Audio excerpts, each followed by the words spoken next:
Good afternoon, dear students. Let's commence the discussion about the reputation management as the part of marketing of educational services.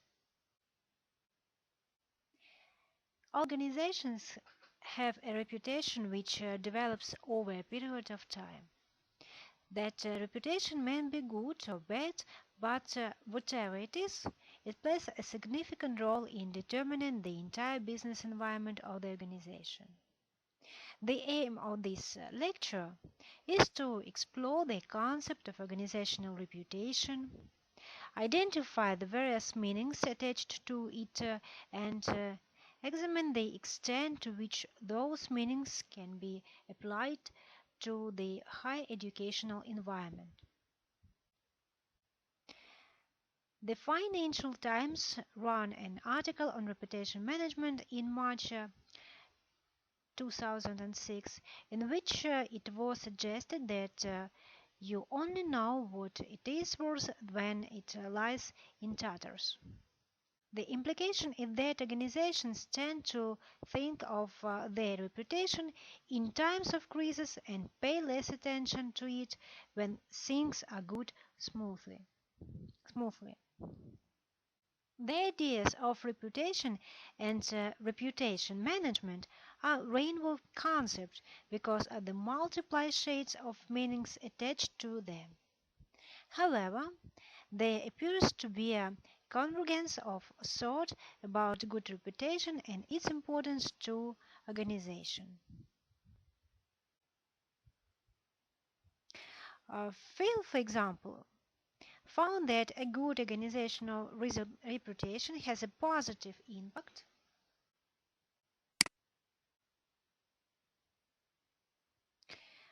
Phil, for example, found that a good organizational reputation has a positive impact on business-to-business relations. In the context of higher education institution, the importance of institutional relations at local, regional, national, and international levels cannot be overstated.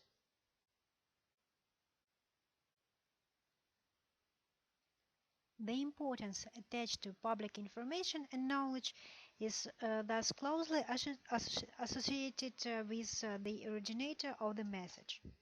In short, a reputable organization or person is judged as an authentic source of knowledge, and the views exposed by such originator are often highly respected and well considered.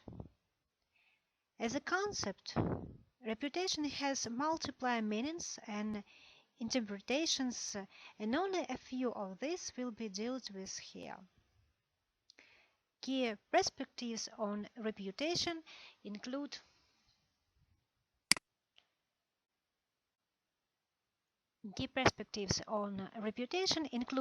the public relations perspective, the marketing communications perspective, the crisis or risk management perspective, and also the corporate branding perspective.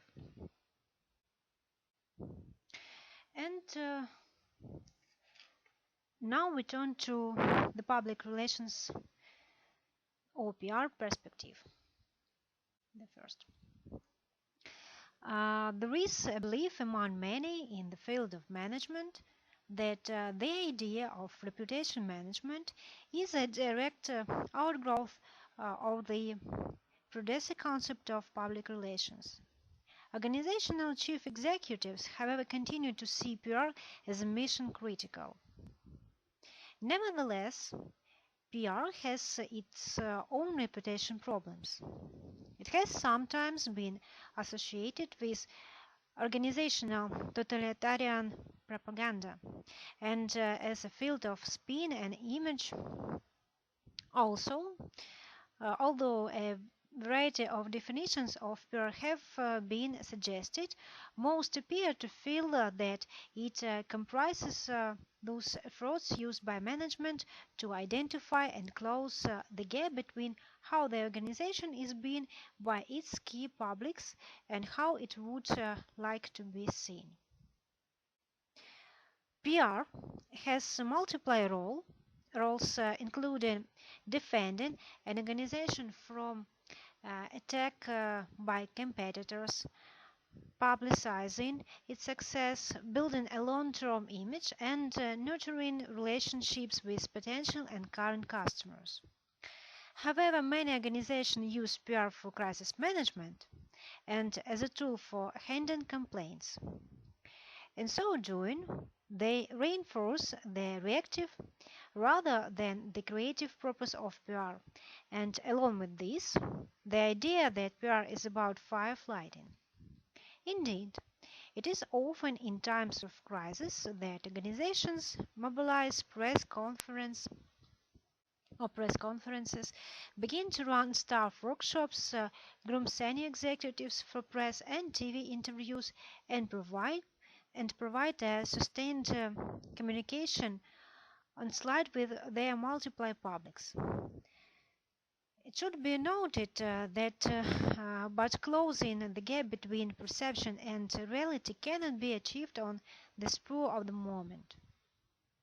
It is a process that requires ongoing investment of resources and effort and involves a deliberate strategy to create and nurture a relationship between the organization and those who seek and use its services.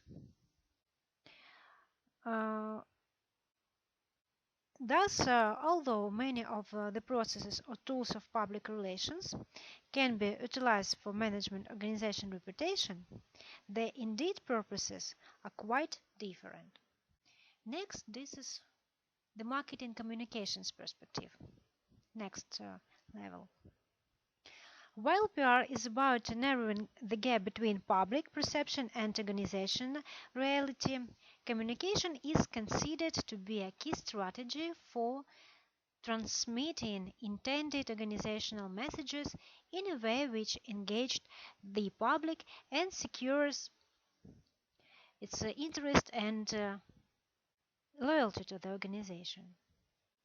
Marketing communication uses multiple tools such as advertising, sales promotion, personal selling, PR, and direct marketing in various combinations and degrees of intensity. This is a growing recognition in organization of its evolution from an inventionist paradigm which focused on redress to a new proactive communication ethos which seeks to build relationships between the organization and its several publics. The concept of corporate communications came into use in the later part of the 1980s and has been associated with the need to translate corporate identity into corporate image. Essentially, the identity of an organization addresses three fundamental questions. Who are we? What business are we in? And what do we to be? Identity thus reflects the internal organizational vision underpinning the overall mission of the business. It should be noted that, on the other hand, corporate image is externally determined, being the values and impressions held by stakeholders about an organization identity. Corporate communication frameworks are designed to translate this internal vision into a public consciousness, which helps to create positive relations across the stakeholders' boundaries. A higher education institution which is viewed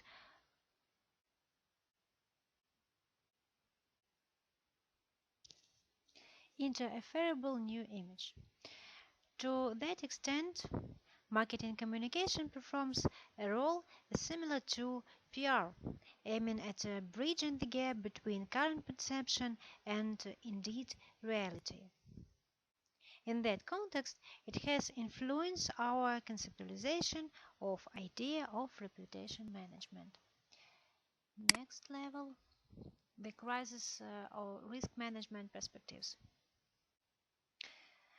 At the start of the lecture, I mentioned that many organizations do not worry about their reputation until it is in tatters.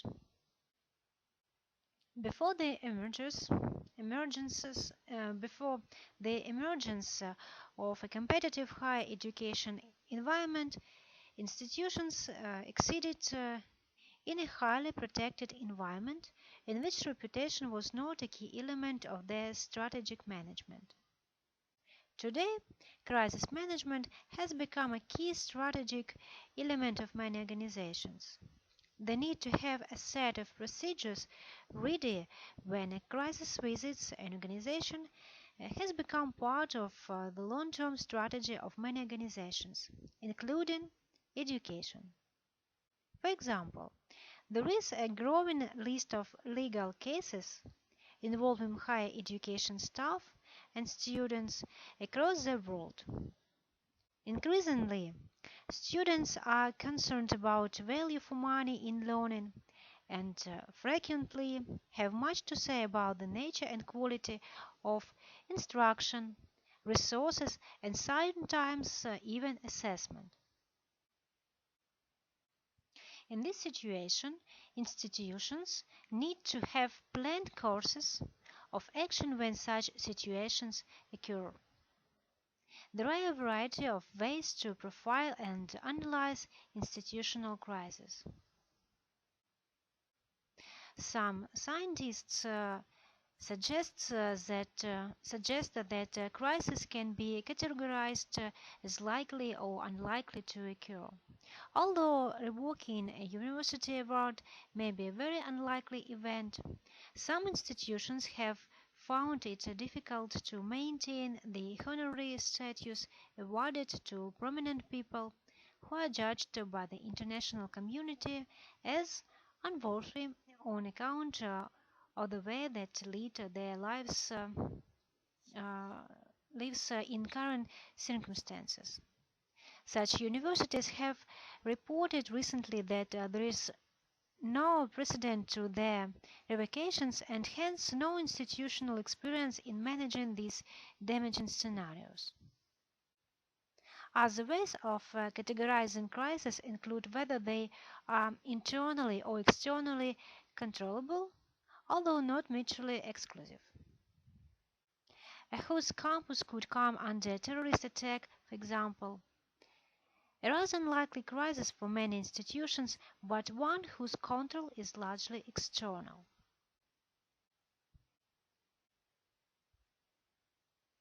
Many institutions have established crisis teams which meet regularly to review crisis procedures and even to rehearse crisis situations, much like fire drills, and to consider responses in situations that the institution may not have experienced before. Because crises by their nature are newsworthy, institutions need to have trained spokespeople who can deal with the media. The key elements of good crisis management include establishing good media relations, then having external agencies in place, rehearsing hypothetical scenarios, dealing in truth and not evasion, and the need for an established crisis management team. Maintaining an organization's reputation remains a key goal for institutions. Crisis management provides yet another useful perspective to build upon our understanding of reputation management. So the next level, the corporate branding perspective. The concept of branding is a recent development in higher education and is strongly associated with the notion of organizational reputation. It should be noted that Kotler has noted that the art of marketing is the art of brand building, while Levlow suggests that if an organization is not a brand, then it's simply a commodity and argues that most educational institutions are commodities in that they do not differentiate themselves sufficiently from the competition. They end up competing on price and making themselves vulnerable in the process.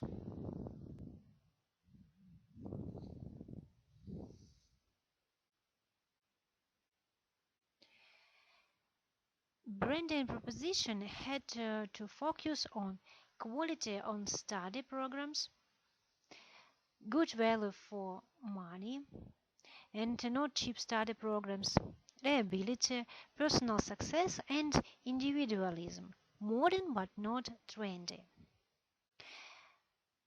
Institutions which, with a strong brand identity, carry a halo of positive assumption that build trust and confidence in the institution and lead to positive outcomes, such as students choosing to attend the institution, such as a reporter seeking and professor to quote in a news story, and a legislator meeting with a campus representative or an alumnus deciding to make a major donation. In business, when you increase the net worth of a company, you add value to thus building equity. Branding is a culmination of a range of activities across the whole marketing mix, leading to a brand image which conveys a whole set of messages to the customer. The key is that branding involves the full range of marketing elements and is not a simple manipulation of one or two for short-term benefits. Ideally, the brand should have a positive impact on the consumer in terms of their self-image, the quality associated with the product or service, the cost, not the price, anticipated performance and differentiation from competing brands. The brand thus acts as a focus point of contact between institutions' efforts to create it on the one hand and the anticipated consumer benefits on the other hand.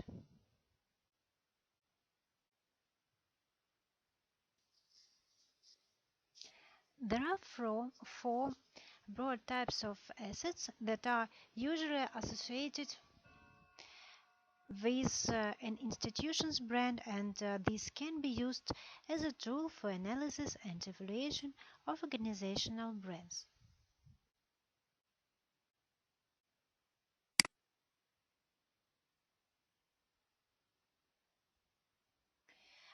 The first is referred to as the brand awareness asset. This refers to the strength of brand's presence in the mind of consumers, measured in a variety of ways, including brand recognition exercise, top-of-mind recall, and dominant recall technique use. One of the long-term influences of the colonial educational experience has been that of leaving the indigenous population with a mental complex which places the education quality of the colonial master above that which became locally available in the post-colonial period. The second asset is the perceived product or service quality. In higher education, university and subject rankings provide a useful proxy for quality despite their many shortcomings. Rankings give privilege to the already privileged and tend to stress performance in some subjects over others. However, despite their shortcomings, many institutions continue to use their standing to prove their quality. Studies of the impact of ranking on institutions show that a common ceiling point for university is their position on the Guardian's Good University Guide or the Times Higher Education University rankings. Because of the lack of identity of many institutions, the label pre and post tend to describe certain qualities often understood by the public about the nature and quality of offering within the institutions. The third element of brand identity for educational organization is what is known as brand loyalty. In education and indeed other product and service sector, brand loyalty creates strong words of mouth marketing, which helps to create a formidable requirement-based. Satisfied alumni will significantly influence how others perceive the institution. In some universities, leavers are required to provide a final testimonial indicating whether their original expectations have been met by their experience over the years. Some of the best investments are then used as marketing tools in program prosecutors. To help maintain loyalty, alumni are offered a variety of incentives including lifelong fee lifelong free subscriptions to the library and other university services, subsidize attendance at institution-led conference, and reduce fees for siblings university education. Next, brand association is the fourth asset of brand identity.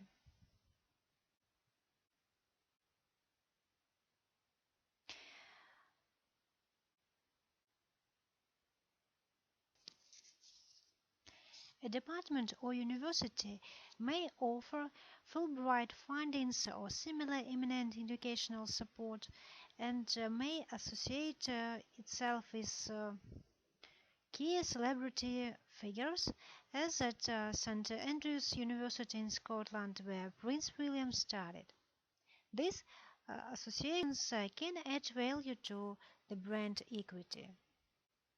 Similarly, the value of symbols such as the Nike swoosh and Coca-Cola bottles and labels provide a visible identity for organizations, helping to build value and thus increase the brand equity. For example, the University of Southampton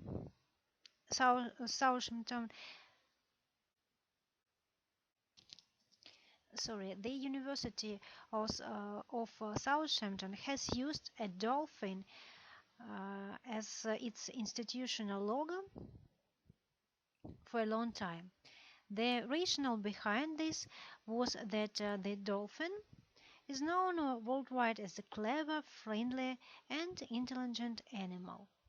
Such values have become deeply ingrained into the psyche of students and staff, and the hope is that wider society will associate the institution with similar values as well.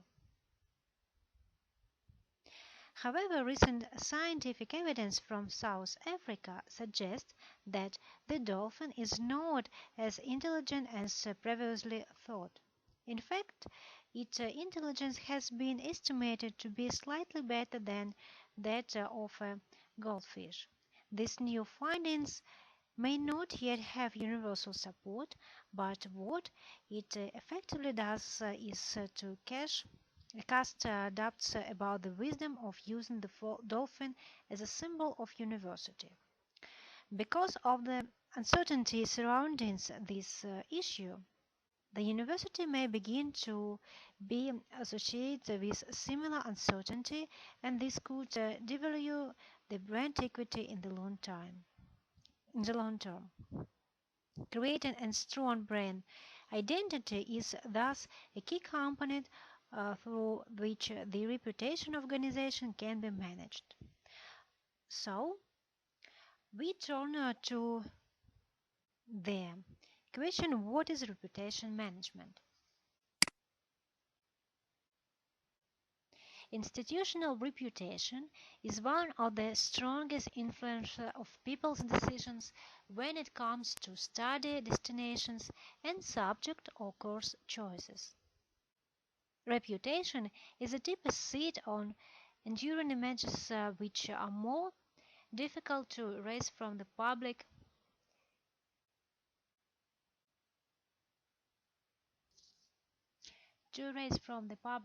consciousness, and unlike images are not solely based on immediate representations.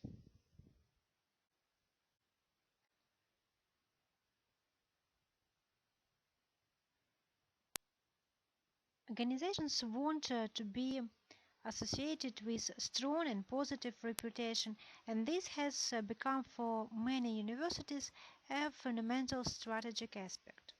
The University of Southampton, for example, captures this notion of corporate reputation. Thus, the university has a strategic aim to be a highly regarded international university with a strong global profile. To achieve this aim, the university is committed to developing a strong international research and teaching culture. The brand University of Southampton thus represents an international institution with a global outlook. Does the dolphin image help to transmit this identity, and in what ways? Since the dolphin is the most enduring image of the university, does it need to be supported by a few words to capture the ideas of being international and global? Is global a risky concept too, given a variety of changes associated with it? The public are faced with multiple choices in the marketplace, and the chances of seeing similar institutional strategic visions on university websites are likely to be high. Customers often want to know what really distinguishes one institution from another, and this is what the institution needs to understand and to devise mechanism for the public, and the public also to understand. Developing and maintaining a strong and positive reputation and thus of strategic significance to the institution. First, a brand distinguishes the institution from competitors in a very specific and unique way. Second, it provides a support platform in times of organizational turbulence. The likelihood of a survival of powerful brand from damaged reputation is higher than that of weak brand. For example, brand McDonald's continues to flourish despite the numerous high-profile complaints about responsible eating and obesity.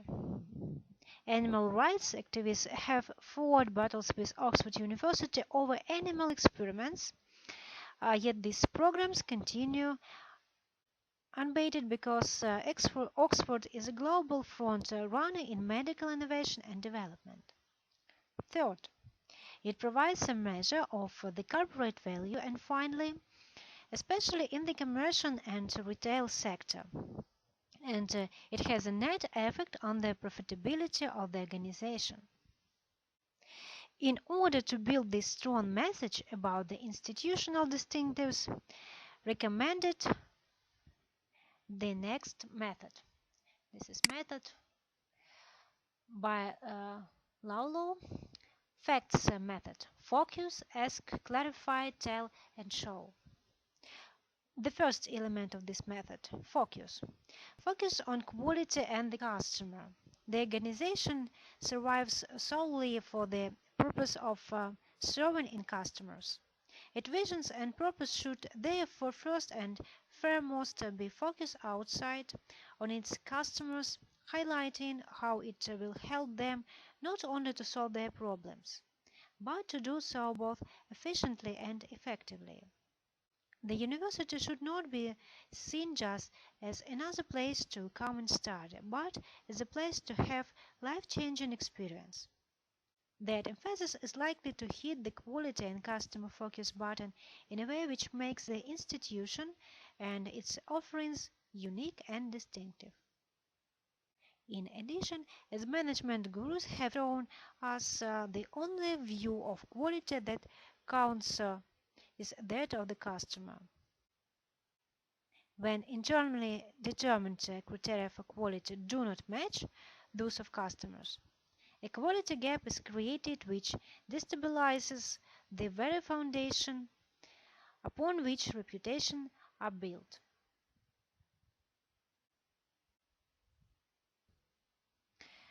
Now turn to the next element, ask.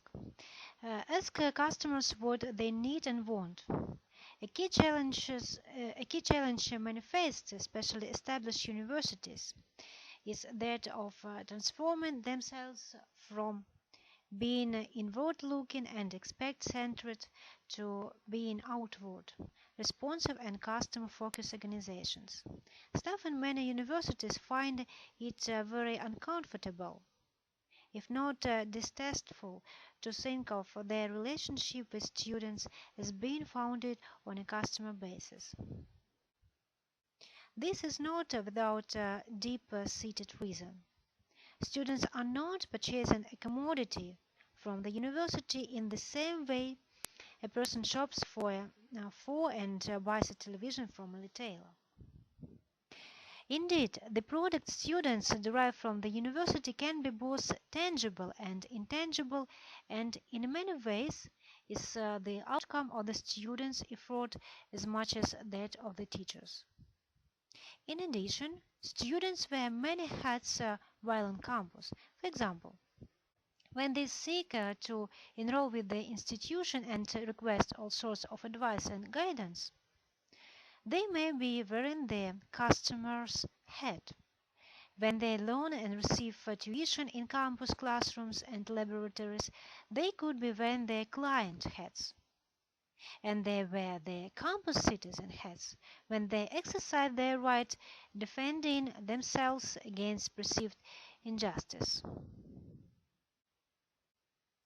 Thus, to plan for the entire student experience on the basis of the customer concept alone may completely disregard all the important roles they play during their time on campus.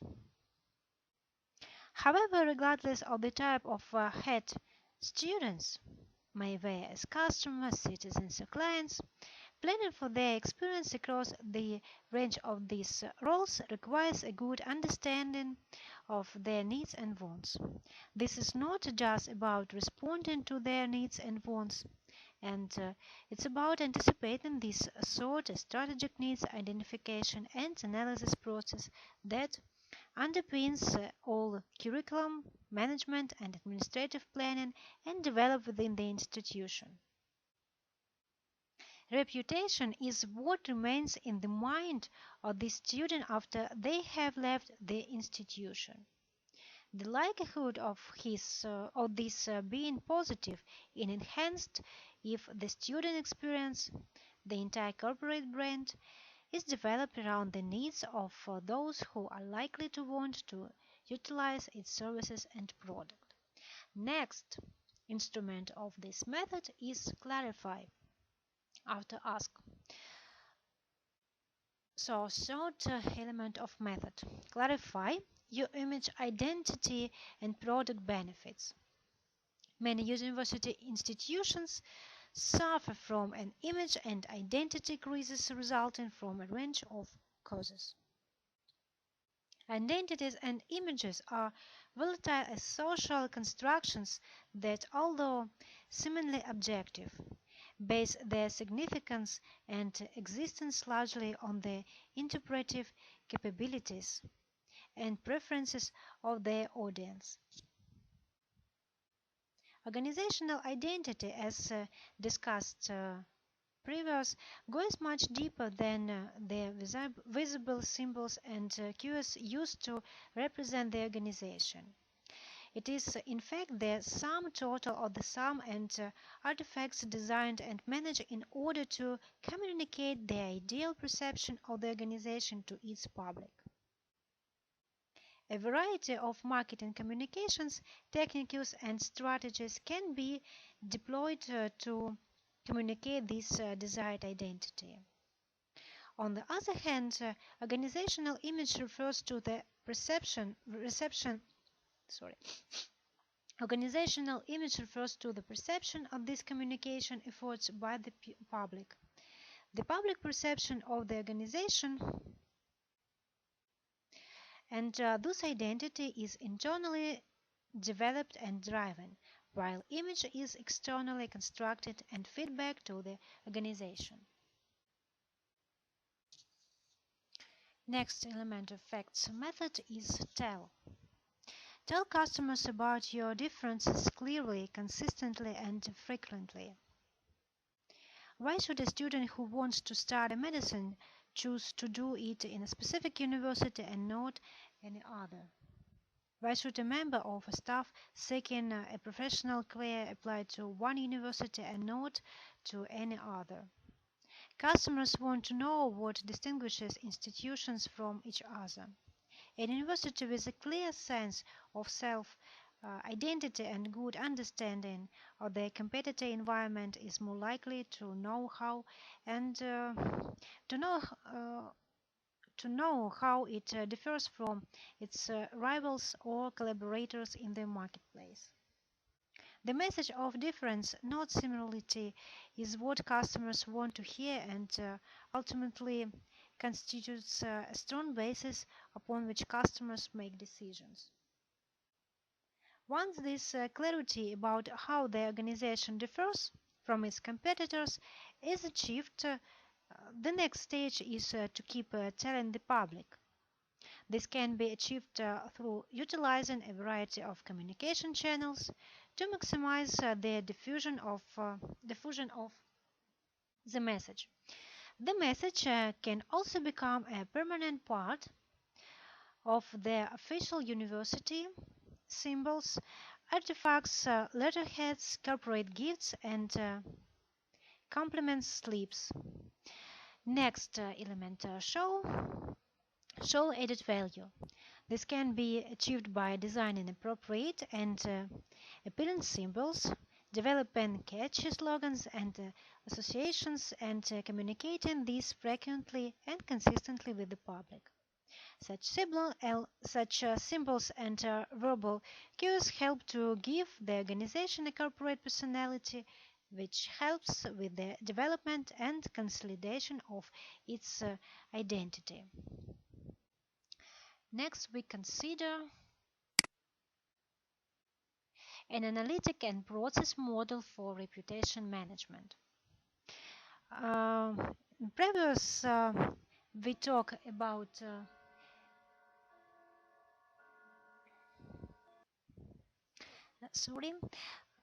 the above review has enabled us to develop a model for analysis the process of reputation management which universities could utilize in attempts to develop their corporate identities and images.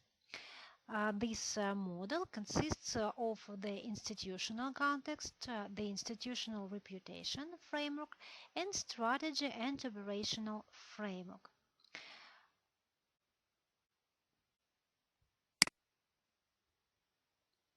The institutional context. Examining the broad context of the institution provides a necessary starting point for developing an institutional reputation management strategy. Key elements of this context must include the social, political, and educational context, the policy framework at regional, national, and international levels, key competitor strengths and weaknesses, also include institutional strengths and weaknesses, institutional mission, vision, goals, aim, and objectives, the intended institutional distinctiveness, and institutional brand positioning. Next, institutional reputation framework. It will be important to consider a broad framework for conceptualizing the institutional reputation management process. The variety of perspectives which have been used as lenses for examining the idea of reputation in this lecture should be utilized in combination as used alone. None of them reveals a complete picture about reputation management. So the framework will thus comprise the following key elements. The first, brand and branding element, public relations element, crisis management element, and marketing communications element. Ideally, the reputation management team should comprise individuals with their specific or overlapping expertise in the above areas: public crisis and marketing communications element. And it will be important to identify clearly what aspects of each of these elements need to inform the overall strategy for reputation management. Now we turn to next strategy and operational framework. Key elements of the operational framework should incorporate the following fundamental principles.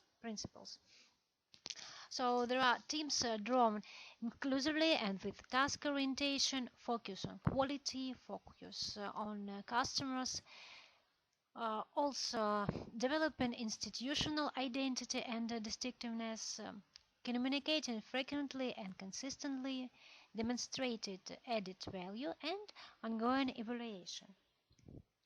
Next, now we turn to key obstacles to brand development and reputation management.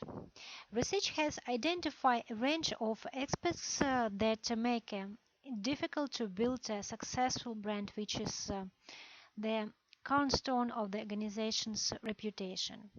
Some of these are external, while others could be internal to the organization. So, look more deeper. External barriers. The first barrier is temptation to compete on price. The higher education experience is a relatively price insensitive commodity. In fact, the cheaper a higher education product is, more closely it is associated with low quality and mediocrity. However, there is a wide variety of consumers showing an equally variable range of preferences for higher education products and experiences. In developing countries, for example, and in poorly performing economic environments, consumers tend to be very price conscious. Some scientists identified that pregraduate trained teachers had a strong preference for distance education programs offered by the Zimbabwe Open University, as opposite to similar programs offered in more conventional universities. Among the main reasons for this preference, a key consideration was the cost involved. However, given that price is an all-embracing concept involving direct costs, indirect costs, and opportunity costs, among others, it is very difficult to put a price tag on an educational product.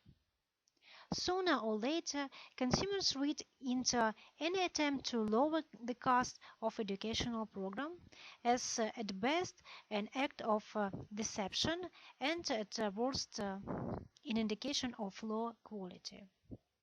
Rather, one should aim to associate the organization with the harrods of this world. A low price market may be attractive in the short term, but competing on that basis tends to push institutions off the status ladders. Reputation is built on quality and not on price, and quality rarely comes cheap. Despite the newly introduced variable fees in UK, for example, higher education, prospective students were unlikely to choose universities based on the price charged. The annual RUPE organization survey on brand choices has shown that since 1986, yes, the major reason for consumers' brand choice has been their experience with the product. Price has never been the top reason.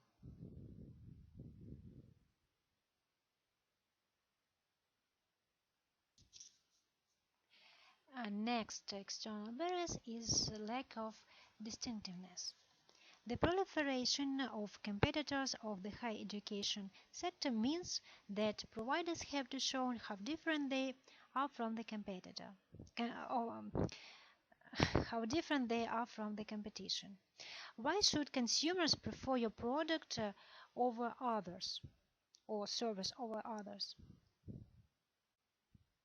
In a case study of a university department seeking to develop its mission and distinctiveness, and scientists manage found that academics tend to exist in small pockets of distinctiveness or as individual experts within the department. Rarely do they see themselves as part of a broader picture of the department. This individuality compromises the group effort to become an unfilled, unified entity on which the organizational mission can be founded and developed. Without a mission to spell distinctiveness for the department or organization, it becomes extremely difficult to lay the foundations upon which the organizational reputation can be built and developed. Another reason is that, as shown in a numerous number of another reason is that, as shown in a new number of studies, many staff in university departments are blissfully ignorant of key distinctiveness of their department organization. As such, very foundations upon which the reputation of the organization could be built remained shaky at best and non-existent at worst. There are researchers who have suggested that successful departments are dependent not so much on a common exposed vision, but on the presence and impact of big hitters, movers and shakers within those departments who often have distinctly divergent research agendas and share little among themselves expects a passion for success in that at which they are good. The problem with basing organizational success on the philosophy is that the reputation of the organization survives in the presence of the high-profile individuals but vanishes as soon as they take their expertise elsewhere. Next, we talk about internal barriers. Among numerous internal barriers existing at individual institutional levels, there are the most relevant in the European higher education sector. And there are the first underdeveloped branding strategies. Branding has been shown in this lecture as being at the heart of the reputation and reputation management process.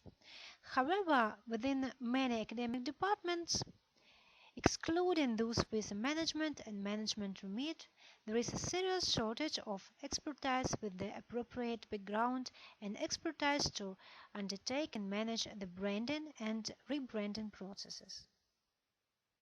Many departments and institutions rely on external expertise to undertake these specialized processes, yet, in the absence of the critical mass of internal knowledge and understanding, the prospects of developing of homegrown marketing orientation in higher education remain elusive. Next barrier is organizational resistance to innovation. The first driving educational institution towards managerial and business models of operation are huge and currently appear irreversible.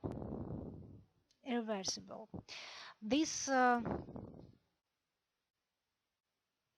inevitability is, however, often met with another obstacle in the form of organizational resistance to change. In particular, university academics feel most threatened by the sweeping changes which they claim are eroding and corrupting the very core of higher education. Next, for many, marketing is about presentation while education is about substance. However, recent evidence shows that there are immense them and us relationship between academics and those employed in marketing roles within universities. The integrated model in which marketing roles within university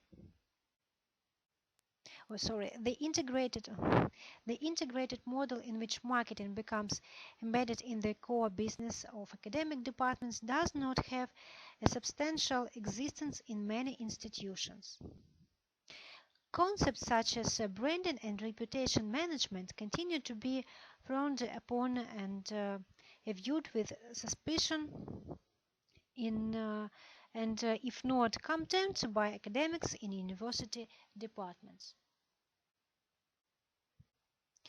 And last very important internal barrier is pressure to become profitable in educational organization.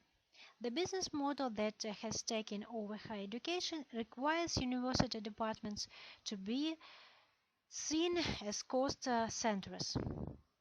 They have to generate sufficient revenue, recruit profitably, and become self-sustaining rather than remain as recipients and spenders of external funds.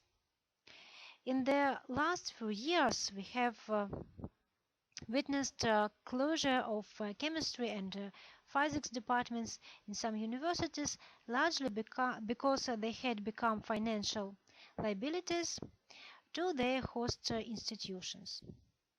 In addition, there is pressure on a university to recruit from overseas, especially outside the European Union, in order to generate required financial resources.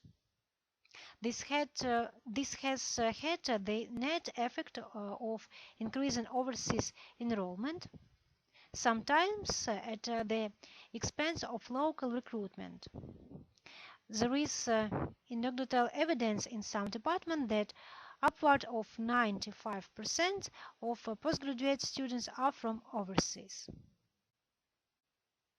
While this has increased and perhaps enhanced the international character of, for example, United Kingdom higher education, there is also anecdotal evidence from institutional surveys that sections of the international students' bodies prefer to learn alongside United Kingdom home students than to learn among themselves.